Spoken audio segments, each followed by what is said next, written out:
പരിശുദ്ധ പരമാദിവ്യകാരുണ്യത്തിന് എന്നേരവും ആരാധനയും സ്തുതിയും പുകഴ്ചയും ഉണ്ടായിരിക്കട്ടെ. ഇന്നത്തെ ദിനം നൽകി അനുഗ്രഹിച്ചതിന് നല്ല തമ്പുരാന് നമുക്ക് നന്ദി പറയാട്ടോ. ദൈവത്തിൽ നിന്ന് നമ്മെ അകറ്റുന്ന മറ്റൊരു കാര്യമാണ് വെറുപ്പും വൈരാഗ്യവും ശത്രുതയും. നമുക്ക് ആരോടെങ്കിലും വെറുപ്പുണ്ടെങ്കിലുണ്ടല്ലോ, കർത്താവിങ്കിലേക്ക് നമ്മുടെ പ്രാർത്ഥനകൾ ഉയരത്തില്ല.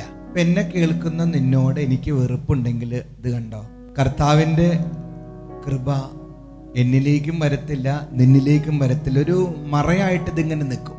ദൈവത്തെ നിനക്ക് കാണാൻ പറ്റത്തില്ല, അനുഭവിക്കാൻ പറ്റത്തില്ല. ഒരു തടസ്സമായിട്ട് ആ വെറുപ്പ് നിൽക്കുമെന്നുള്ളതാ. ഇപ്പം നമുക്ക് ആരോടും ഒരു വെറുപ്പും വൈരാഗ്യം ഒന്നും വേണ്ട.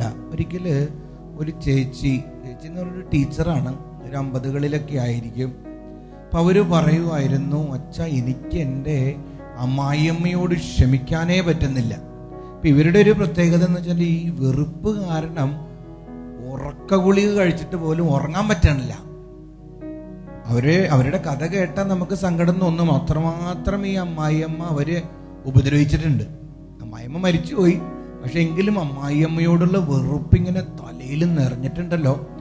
അല്ലാതെ ആ പൈശാചിക ചിന്തകള് ആ ടീച്ചറിനെ ഉപദ്രവിക്കുന്നുണ്ട്.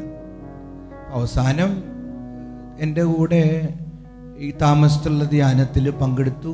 അവസാനമായപ്പോൾ ക്ഷമിക്കാനുള്ള കൃപ കിട്ടി.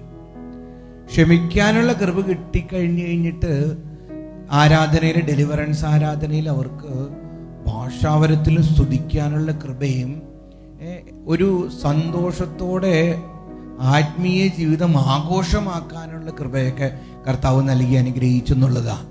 ഈ വെറുപ്പ് നമ്മെ ദൈവത്തിൽ നിന്നും മനുഷ്യനിൽ നിന്നും അകറ്റും.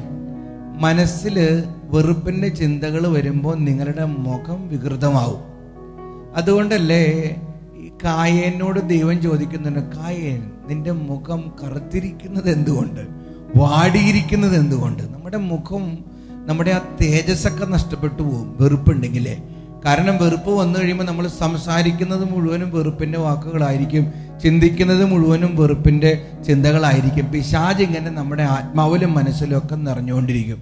അപ്പം അതുകൊണ്ട് ഇന്ന് ഈശോയോട് പ്രാർത്ഥിക്കണം, ഈശോയെ എനിക്ക് ക്ഷമിക്കാനുള്ള കൃപ തരണം, എൻ്റെ ഉള്ളിൽ നിന്ന് വെറുപ്പെടുത്ത് മാറ്റണം, അങ്ങേ പ്രതി എല്ലാവരോടും പൊറുക്കാനും ക്ഷമിക്കാനും കൃപ നൽകണമേ എന്ന് നമുക്കിന്ന് പ്രാർത്ഥിക്കാട്ടോ. ഇന്ന് മെസ്സേജ് ബോക്സിൽ ടൈപ്പ് ചെയ്യണം, ഈശോയെ എൻ്റെ സഹോദരങ്ങളോട് ക്ഷമിക്കാൻ കൃപ നൽകണമേ എന്ന്. ദിവ്യകാരുണ്യനാഥൻ നമ്മെ അനുഗ്രഹിക്കട്ടെ.